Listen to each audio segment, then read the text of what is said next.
Ngayong gabi, sa ating first lecture ay ito po yung developmental growth. So ito po ay about doon sa paglago sa ating mga kabataan. So pag sinabing developmental growth, kung paano lumaki mula sa maliit hanggang lumaki hanggang naging adult po. O kaya firstborn hanggang tayo po ay magiging mature. So,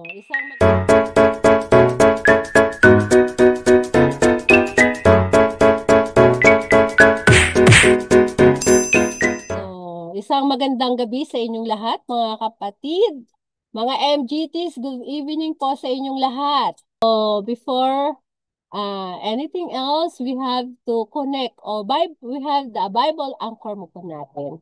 So, sabi sa Philippians 1 verse 6, being confident of this, that he who began a good work in you will carry it on to completion until the day of Christ of Jesus.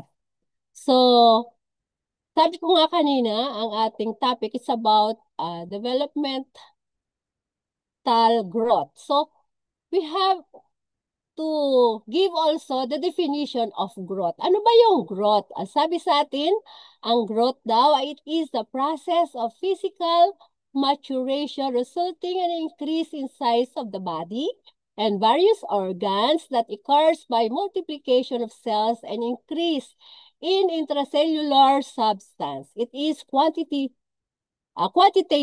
changes of the body. Kung nakikita nyo po yung mga picture, so nakikita nyo po ba mga MGTs? So makita po natin, may newborn, pattern newborn, and then newborn, infant, toddlers, preschool child, school-age child, adolescents, and adulthood.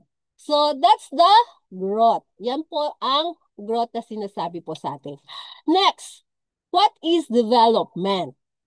So, sabi rito sa ating definition, the development, it is a process of functional and physiological maturation of the individual, or it is a progressive increase in skill and capacity to function, and it related to maturation and myelination of the nervous system, which includes psychological, emotional, and social changes. It is a qualitative aspect. So makikita natin sa ating picture, iba-iba. So meron pong malusog, meron din pong medyo thin. Nakikita po natin, may maliit, may malaki. So, yun po yung development. Nagde-develop po yung katawa kanina doon sa grow mula maliit hanggang lumaki. So, ito naman, nagde-develop yung katawan. So, that's the definition of growth and development. Okay. So, our objective for this evening is to develop an understanding of the developmental needs of Pathfinder, age young people, and how to relate them effectively. So, alam po natin mga kapatid na pag pinag-uusapan ang developmental growth sa ating club ay meron po tayong mga tinuturuan ng mga bata. Right? So, part po ito sa ating training. Kasi habang nagte-training po kayo ay marami po kayong madadaanan. So, kailangan po natin alam kung paano po natin a-handle ang mga bata, ang mga young, ang mga adult. So ngayon, ito po yung ating objectives. Next, we have session outline. So, ang session outline natin ay developmental characteristics of the Pathfinders. So, yan ay pag-aaralan po natin. Next, we have the basic principles of effective club discipline. Okay, so yun lang naman, dalawa lang po, di ba? Napakadali, maintindihan. So, sabi sa development characteristic of Pathfinders, we have the pre-adolescence. So, ano pathfinder na po yung pinag-uusapan natin dito? So, pre-adolescence for 9 to 12 years old. O, nawala po yung R ko. Next, we have the early adolescence, 13 to 15 years old. Nakita nyo po ha, 9 to 12. Yan po yung pathfinder, right? So, ilan ba ang klase sa pathfinder? Di ba? 6. So, yan po yung ating tinuturuan. Hindi po kasama diyan yung adventurer. Kasi adventurer, 4 to 9 years old. Tandaan nyo po ang adventurer ay 4 to 9 years old. When we say pathfinder, 9 to 12, 9, 12, pre-adolescent, early adolescent, 13 to 15. So, 9 to 15 years old po ang pathfinders. So, 6 classes po iyan. And then we have the middle adolescents. So, why? Meron ng middle adolescents. Kayo na po yun mga MGTs. So, 16 to 17 or up. So, pero ang middle adolescents is 16 to 17 years old. Okay. Each category, we will look at a general, a mental, a physical, and social, and spiritual characteristic. So, dadaanan po natin yan ng general. Ibig sabihin, general na ano po ng mga bata. Of course, we have the mental and the physical and social spiritual characteristics. Next, we have the pre-adolescence for 9 years old to 12 years old. So, we have the general. So, when we say general, full of noise, ceaseless activity, girls at the age are physical, mentally, and more emotional than boys. Then, growing tendencies of dependencies and self-assertion, quick to learn and have memory recall, have heroes, lively interest in religion, they find it natural to turn to God and commit themselves. Kung inyo pong napapansin, di ba, kapag nagkakaroon po tayo ng evangelism, right? Di ba nakikita natin pag evangelism, mas aggressive yung mga ages na yan. Tama po ba ako? Di ba? Usually, ang ating mga audience ay mga batang ganito, 9 to 12 years old. Kasi sila po yung aggressive. Talagang nakalagay dito sa ating manual na 9 to 12 years old, they are aggressive, na makinig. Madali silang makamemorize. Yung memory nila ay sharp. So, napapansin din po natin na minsan nagde-decide na po sila na magpabinyag. Sabi natin sa kanila, hindi pa pwede kasi bata ka pa.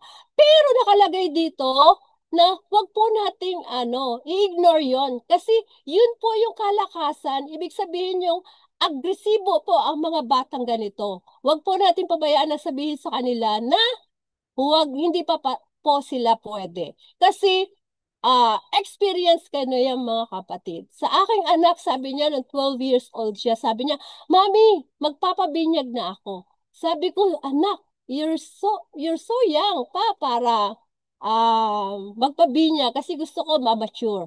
Pero nabasa ko po ito na pag-aralan ko, sabi ko, nagkamali ako kasi hindi ko siya pinayagan. Alam niyo po ba na parang nung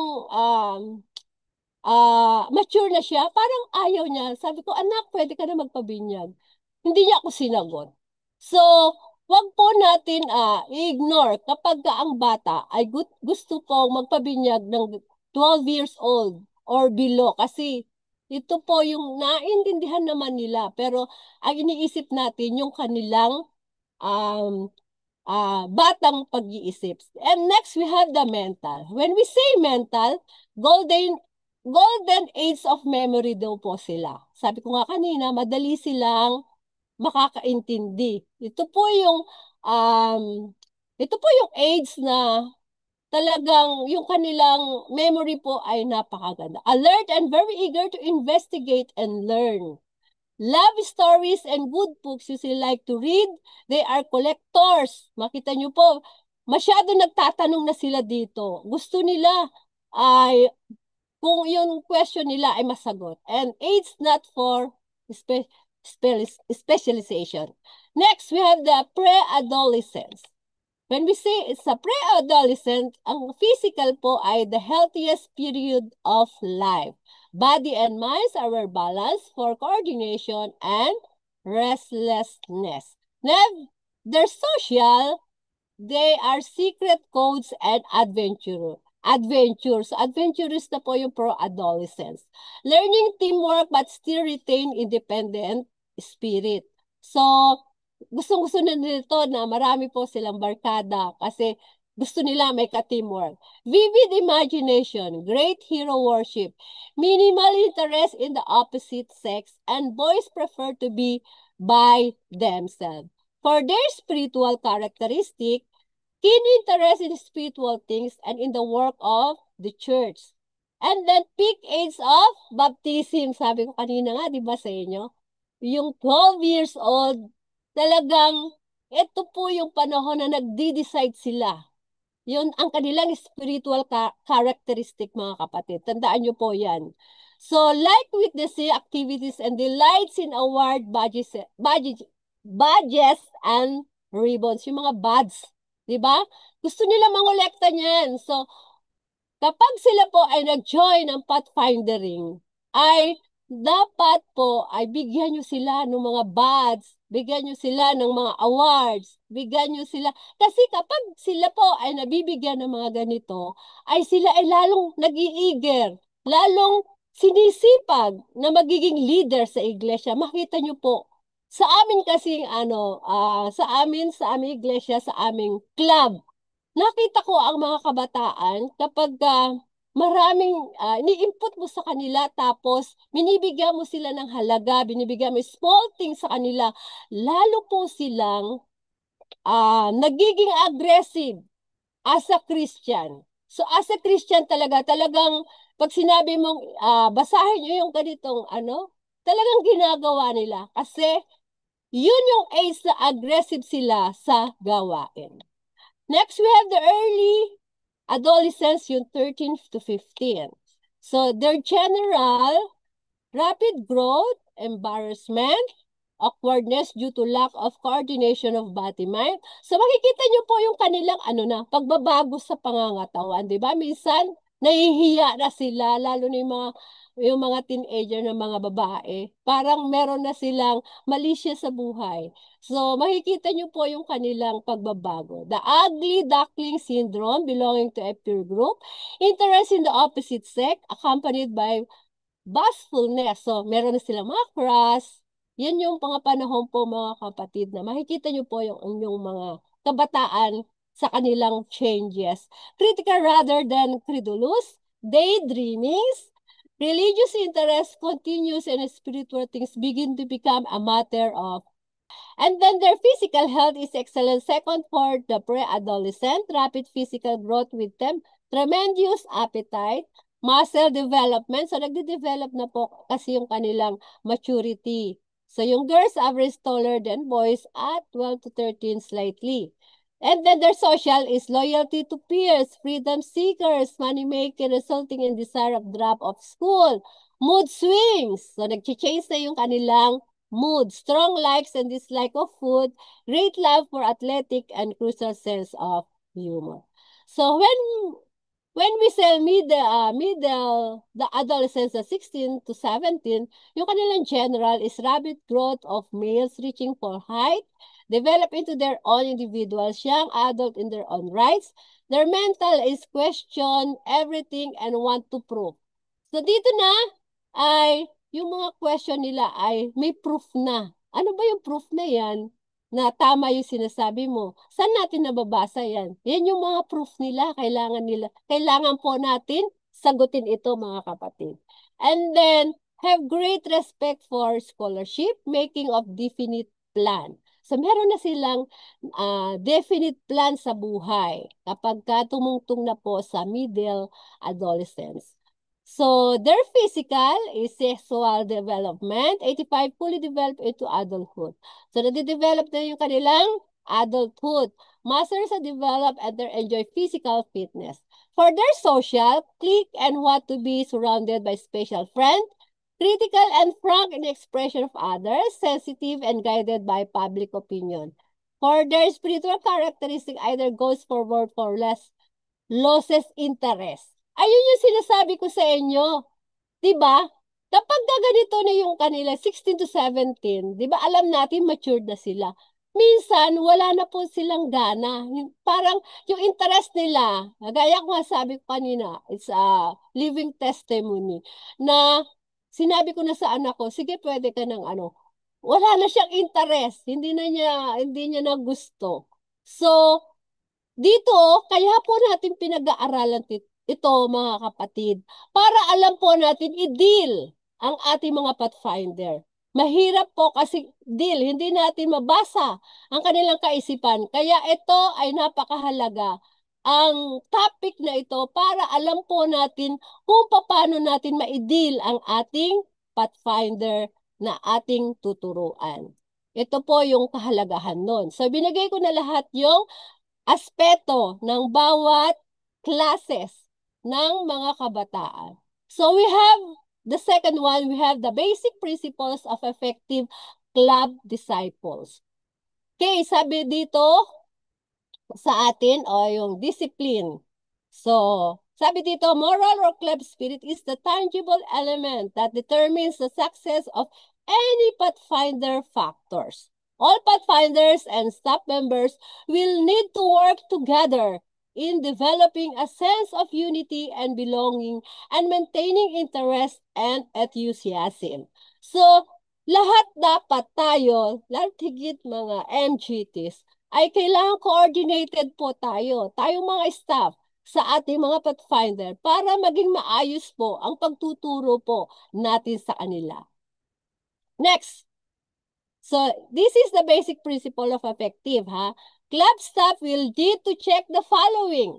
So, kung kayo po ay mga club staff, tama, kasama po kayo kasi kayo po ay MGTs. Kayo po ay involved dito sapagkat ito po ay part na inyong IST, ang magturo ng mga pathfinders. So first, we need the spiritual objectives. So ano ba yung objectives natin sa ating club? Of course, kapag sinabi natin sa club natin, kailangan din po yung attendance. Hindi lang po yung nagkita-kita kayo, ganun lang. Before kayo mag-start, we need to get our attendance. Kagaya nito, sa ating lecture nito, first of all, sabi ni Sir Nilo, sino ang kukuha ng attendance? Why? Para alam natin kung ang ating tinuturuan ay laging present kapag nagtuturo po tayo. Mahalaga po ito, mga kapatid. Next, we have the home contact. So, kailangan po natin makuha po yung kanilang contact, yung kanilang telephone, yung kanilang CP o cellphone, para sa ganun, ay kapag wala sila, we need to contact them. Bakit hindi po sila nag-attend ng ating session? Next, we have roundtable discussion. So kapag sinabing roundtable discussion, lahat ng mga bagay na kailangan po natin input sa ating club ay kailangan natin pag-usapan. Upang sa ganun ay meron pong, ano tawag nito? Merong yung mga rules po natin, yung mga kailangan nating i-discuss, kailangan i-discuss. And then we need to have a unit captains. So kapag sinabing club, o kaya meron pong mga, kasi di ba sa inyo pag marami, regular na ano po ay 5 to 6, dapat isang ano na yon, isang unit. And then, maglalagay po tayo ng unit captains. Para sa ganun ay merong manguna po doon. So, this is the unit captains council. And next, we have making members. So, nililista po lahat ito. Alam nyo po, kailangan po natin nakalist lahat. And then, we make member welcome. Kailangan i-welcome natin. Alam nyo ba kung ano po yung importance ng induction? So, di ba, part din po yun, mga kapatid. So, ang importance ng induction po natin to welcome them for our club. So, Yun po. Dito din po, as a club staff, we need to welcome all the members to the club. And next, putting friends together. Kailangan po natin silang i-organize na hindi po yung kanya-kanya. Kailangan isang po tayo unit na sama-sama. Hindi nagkakanya-kanya. Friends mo yan eh. Kayo lang, ganon. Hindi. Kaya meron po tayo, we put them together. Hindi po yung kanya-kanya, bawat friends lang. And next, we have the reviewing the counselor's work. So, sa ating manual ay marami pong work ng mga counselors. Tandaan nyo, dapat basahin po natin ang ating manual para alam po natin kung ano ang mga trabaho ng mga counselors po natin. So, hindi ko na po iisahin dito. Gusto ko lang pong ipaliwanag sa inyo na ito po yung gagawin natin. And then, we have planning a balanced program.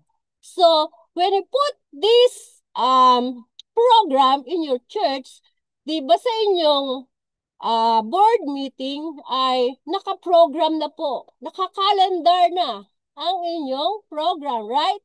So, that's the importance of planning a balanced program. So, dapat balanse. Hindi puro, puro outside, yung ano ba yun, kailangan nakabalanse po ang ating programa. And then, we have to develop a unit cohesiveness. Next, Pathfinder meeting place. So, di ba, kailangan po natin ng meeting. Kapag sinabing meeting place, dapat maganda naman po yung ating meeting place. Sinabi nga Pathfinder meeting place. Kasi minsan kung saan-saan na lang tayo nagmi-meet. So, kailangan nakaayos din po kung saan po kayo magmi-meet. Kung saan po kayo mag-uusap para, kasi kung ang doon kayo nag-uusap sa mga magulo, sa hindi maayos, yung inyong pinag-uusapan ay magulo din. Kaya kailangan maayos yung place ng ating pinagmimitingan. And of course, we have to secure also the equipment, yung mga gagamitin po natin. Siguro naman sa inyo po ay meron po kayong designated place for your Pathfinder Club, di ba? Siguro dapat meron din kayong place na yung mga equipment nyo nandun sa isang lugar na yun, hindi yung kalat-kalat, di ba? So, yun po ay dapat i-organize nyo. And then we have the camping equipment, sama-sama yan, and the teaching materials. So, ang masasabi ko lang ay dapat meron po kayong isang room o isang place. Kasi syempre kung maliit, pero ang laki ng church nyo, alam ko eh. So, sana meron po kayong place o club room para sa ganun ang lahat ng mga materials nyo po ay nandoon lahat ng inyong kailangan. Okay, next. Guidelines for balanced discipline. So, these are the guidelines. Please establish rules and regulation and a point system. So, doon sa sa ating manual ay nandun lahat po yung mga rules, yung mga point system, kung paano mag-point system kapag kayo po ay nagkaroon po ng meeting, nagkaroon kayo ng camp, may point system po yun, mga kapatid. Next, we have to inform the pathfinders of the rules, your expectations, and the methods of enforcement. So, may mga rules po tayo. Kayo din pwede nyo pong halimbawa, sample nga, di ba, may rules kayo. Pag hindi po pumasok, ay may juice. Oh, may juice kayo. Halimbawa, excuse. Kapag hindi naka-neckerchief, may juice po, 5 pesos. Mga ganun lang babagal. So, parang rules din po yun. Special methods. Rules should be few and well considered, and well, once made, they should be enforced. Whatever is found impossible to change. The mind to learn and recognize and adapt itself. So, ito po ay rules na kailangan po natin. Mababasa natin sa Education 290. Kaya sabi ng ganun, mahalaga po ang rules sa ating club. Present devotional admonition on discipline, explain the pledge and law. So, kayo din naman, explain po ito. Kasi bago po kayo pumasok nito, ine-explain ko ano ang pledge and law. So, kayong mga magtuturo, kayo na naman po ang magtuturo sa kanila. Sa mga pathfinders, consistently and diligently apply training discipline. Dapat consistent. Hindi yung, ito yung binigay mong rules. Tapos, nabali. Kasi, kamag-anak. Kasi, favorite. Sabi rito, consistently and diligently apply training disciplines. Counsel with guilty youth before disciplinary action.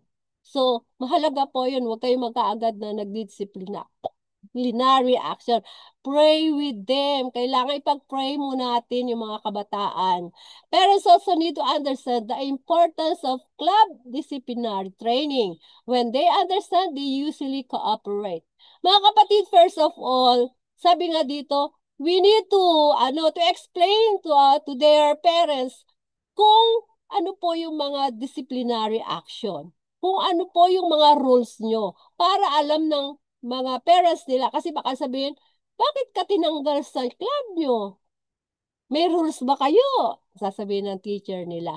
So, dapat alam po natin ipaliwanag sa kanila para sa ganun ay hindi sila nagtatanong, ay kasi kaya ka tinanggal, pasaway ka, hindi ka nakikinig sa kanila. Hindi na magtataka po yung mga parents. And this was the prevention of discipline problems. So, we have 12 prevention. First, plan an extensive program of activities. So, sabi ko nga kanina, we have to plan our programs, our activities. Kasi baka naman, masagasaan yung iba, ay hindi sila makapunta nga. Merong programa yung AY. Tapos, di ba, may programa ang ibang department. Kaya hindi po kayo magkakatagpo. So, we have to plan our activities. So, kailangan alam niyo yung mga ano ng activities ng iglesia para sa ganun ay lahat po ay makakasama sa activities ng inyong club. Never go to meeting unprepared. So kapag sinabing mag-meeting, alam nyo kung ano yung imi-meeting nyo. Hindi po yung nandoon na kayo, ano ba yung imi-meeting natin? Ano ba yung itatopic natin? Ano ba yung dapat yung isolve? Yung club director, yung mga counselors, dapat kayo pa lang nagmi-meeting na kayo eh. O pinag-uusapan nyo, ito yung ating imi-meeting sa ating meeting ngayon. So, dapat prepared po tayo. Be friendly, caring, and approachable at all times. Minsan kasi pagka hindi tayo on mood, ay hindi tayo nagiging friendly. So, always friendly po tayo kapag tayo po ay nagkakaroon ng activity sa ating club. Cultivate a sense of humor. So, we need the sense of humor, of course, kasi yung mga kabataan ngayon, ang galing-galing nila. Sa sense of humor, pag sinabing sense of humor, hindi mo minsan maarok sila ang galing. Kasi iba na ang panahon ngayon. Pag ganun kasi, minsan, yung mga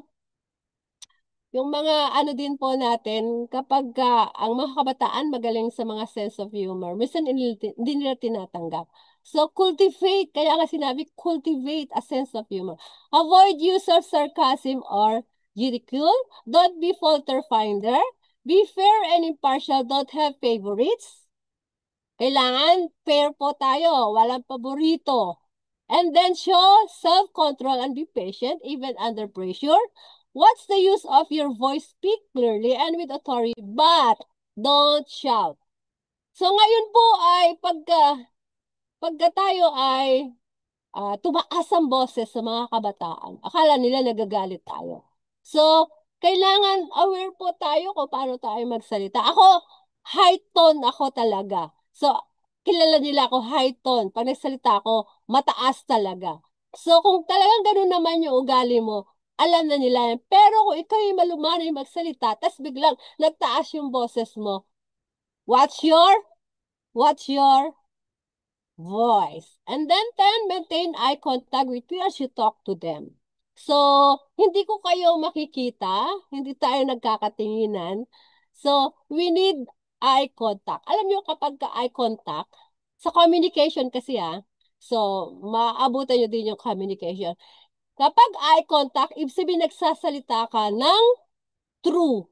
Kapag ka eye contact, di ba? Tama po ba ako? Lalo na yung mga nag-work, di ba?